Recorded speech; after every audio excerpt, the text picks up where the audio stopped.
Bonjour à tous, j'espère que vous allez bien, que vous êtes prêts et bien installés. Caroline et moi, nous sommes très contentes de passer ce culte avec vous et nous allons commencer par un temps de louange.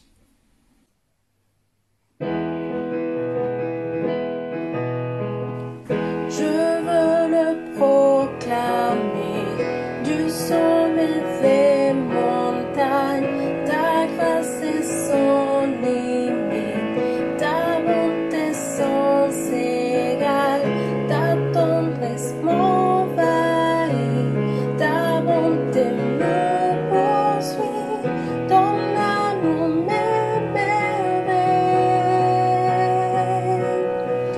Je chante car tu es bon et je danse car tu es bon et je crie de joie.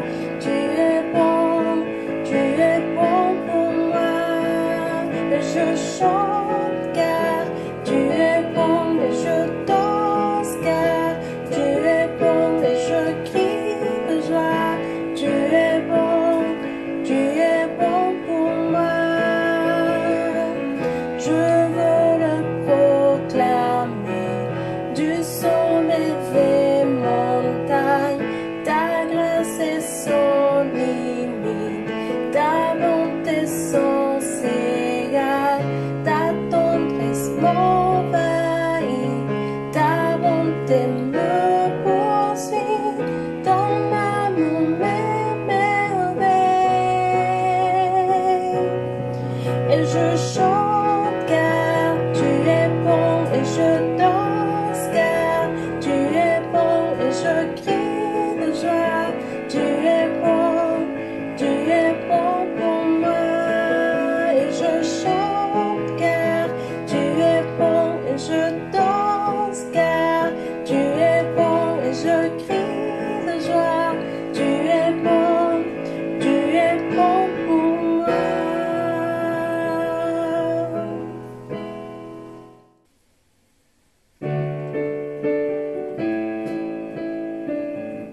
Nous voulons voir Jésus élevé, comme un étendard sur ce pays, pour montrer à tous la vérité et le chemin vers le ciel. Nous voulons voir Jésus élevé, comme un étendard sur ce pays, pour montrer à tous la vérité et le chemin vers le ciel. Nous voulons voir Jésus élevé. Nous voulons voir Jésus élevé. Pas à pas, allons de l'avant, peu à peu, gagnons du terrain. La prière est notre puissance, les murailles s'écroulent à terre, à terre, à terre, à terre.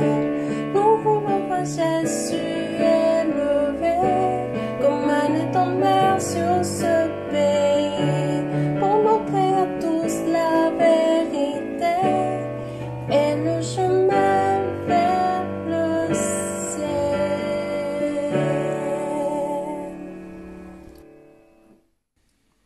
Maintenant, je laisse la place à Caroline pour débuter la leçon.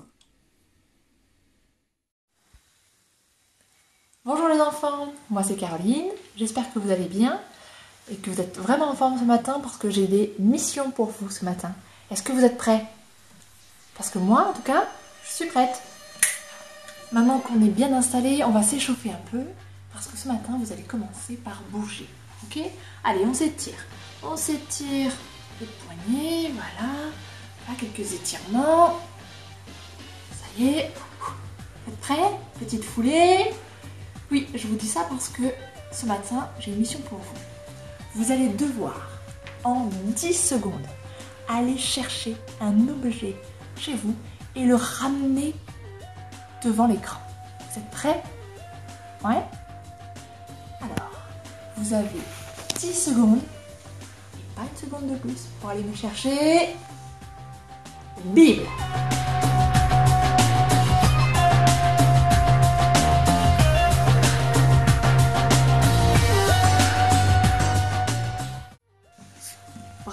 Bravo!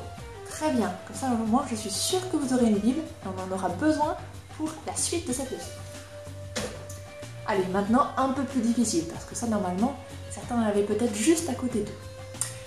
Toujours 10 secondes, mais 10 secondes cette fois-ci pour aller chercher une ceinture. C'est parti!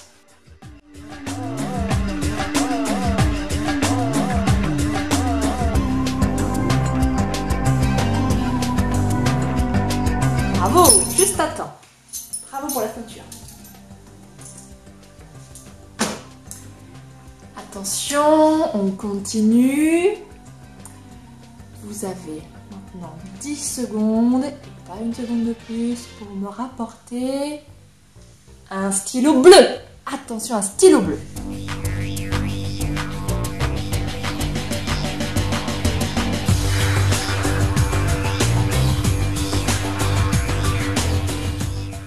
Bravo! Bien trouvé. Allez, encore un objet. Cette fois-ci, 10 secondes pour me ramener des clés.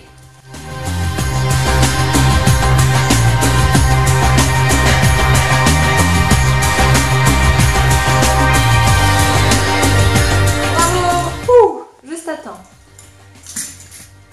Allez, un dernier objet.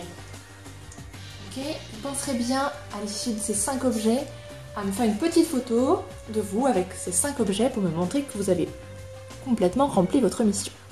Alors attention, ça c'est la mission, une mission très importante. Vous allez avoir 10 secondes pour me retrouver, pour venir m'apporter du pain.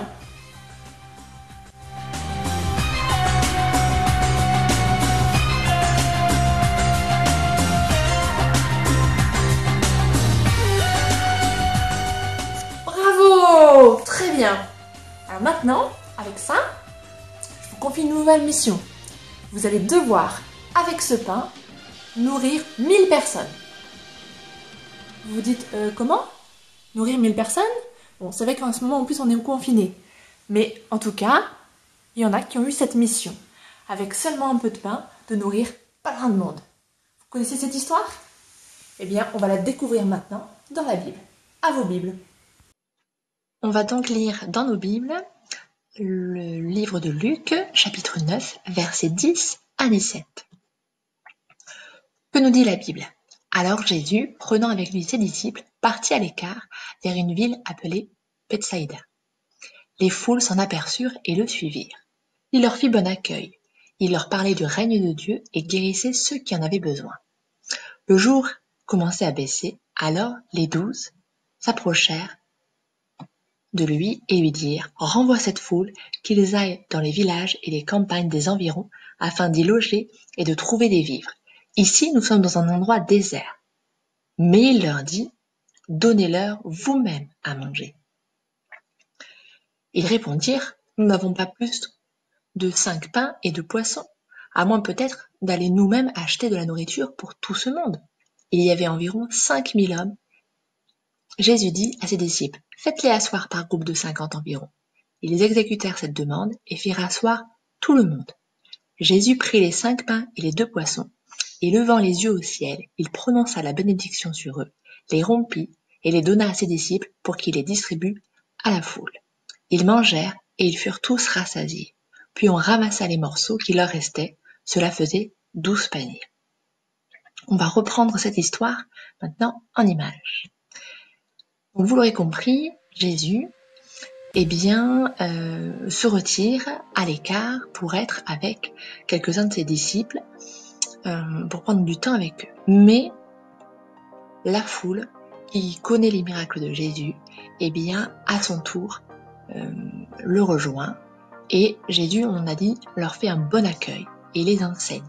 Donc là, vous avez Jésus à droite, entouré de ses disciples, et la foule à gauche, qui est assez nombreuse puisqu'on sait qu'il y a au moins 5000 hommes, sans compter les femmes et les enfants.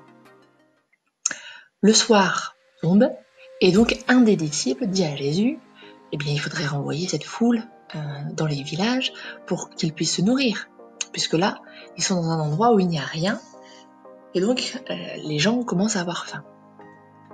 Mais là, Jésus fait une réponse étonnante à ses disciples. Il leur dit, donnez-leur vous-même à manger.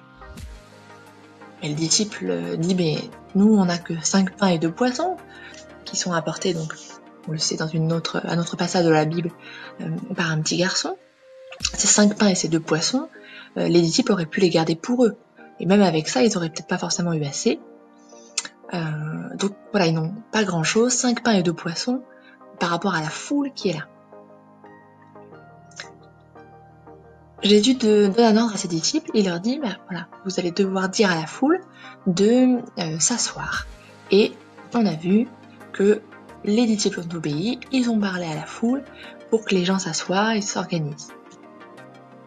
Jésus donc prend les 5 pains et les 2 poissons, il prie, il remercie Dieu pour ces pains, ces poissons, il les donne à ses disciples, et les disciples les donnent à la foule. Donc concrètement, les disciples ont effectivement nourri la foule. Les disciples ont réussi leur mission. Alors qu'elle semblait si compliquée, eh bien cette mission a été accomplie parce qu'ils ont notamment obéi à Dieu. C'est ce qu'on peut tirer de cette histoire. Effectivement, que peut-on retenir de cette histoire pour nous? Qu'est-ce qu'on retient? Eh bien déjà, on retient que les disciples, ils avaient peu. 5 pains et 2 poissons à leur disposition, c'est évidemment rien du tout par rapport à la foule. Eh bien, ce peu qu'ils avaient, ils l'ont donné à Jésus, on l'a vu. Ils ont obéi à Jésus. Quand Jésus leur a demandé de faire asseoir la foule, eh bien, ils l'ont fait. Eh bien, avec tout ça, ils ont réussi à accomplir cette mission, à savoir nourrir toute la foule. Grâce au miracle de Jésus, grâce à leur obéissance à Jésus, eh bien, ils ont pu nourrir toute cette foule. Et toi, quelle est ta mission? Comment peux-tu réussir à l'accomplir? Nous qui aimons et suivons Jésus, nous sommes aussi ses disciples. Et Jésus nous confie aussi une mission. Oui, toi et moi, nous avons une mission. Laquelle? Jésus nous l'a dit dans Marc 16, verset 15. Il dit « Allez dans le monde entier annoncer la bonne nouvelle à tous les êtres humains. » Jésus nous confie la mission d'annoncer qu'il aime tous les êtres humains, qu'il veut les aider et leur offrir une place au paradis. Ça, c'est une très bonne nouvelle, vous ne trouvez pas? Et qu'est-ce qu'on fait avec les bonnes nouvelles? On les partage. Imaginez qu'un glacier décide d'offrir des glaces à tous les enfants et que tu connais très bien le propriétaire. Le propriétaire, il te dit que tu peux venir quand tu veux, prendre toutes les glaces que tu veux gratuitement. Mais il te dit aussi que tu peux partager la nouvelle avec tous les enfants que tu veux, parce qu'il y en a assez pour tout le monde, et que ça sera gratuit pour eux aussi. Tu fais quoi? Sûrement tu irais vite le dire à tout le monde, à ton frère, ta soeur, tes cousins, à tes collègues des classes. Tu ferais ton mieux pour que tous les sachent et qu'ils puissent profiter de ces délicieuses glaces gratuites en illimité. Mais pourquoi tu ferais ça?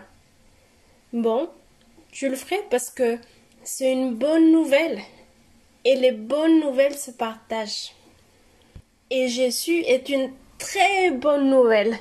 Et en tant que disciple de Jésus, Dieu nous confie la mission de partager cette bonne nouvelle. Avec qui? Avec tous ceux qui ne la connaissent pas. Nous avons le privilège de connaître Jésus, mais ce n'est pas le cas de tout le monde. Et sûrement, tu as des collègues à l'école, des voisins, des amis qui ne connaissent pas Jésus. Peut-être quelqu'un de ta famille ne le connaît pas, un cousin, une cousine, un oncle, une tante, ou peut-être même ton père ou ta mère ne le connaissent pas. C'est avec eux que Dieu t'envoie pour leur parler de Jésus. Et comment je peux le faire? Tout simplement, tu peux parler avec eux de ce que tu sais de Jésus. Et tu sais beaucoup de choses. Tu sais qu'il est bon, qu'il nous aime. Tu sais qu'il a donné sa vie à la croix pour nous sauver, qu'il est puissant, qu'il guérit, qu'il est sage, qu'il est juste, qu'il pardonne.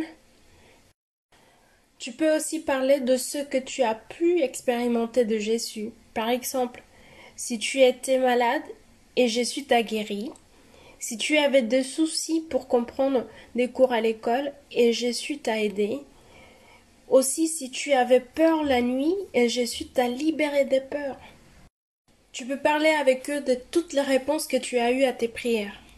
Et s'ils sont dans des situations difficiles, tu peux aussi leur proposer de prier pour eux. Et de la même façon que Jésus t'a aidé, il va les aider aussi. Et une autre chose très importante que nous pouvons faire pour accomplir notre mission, c'est prier.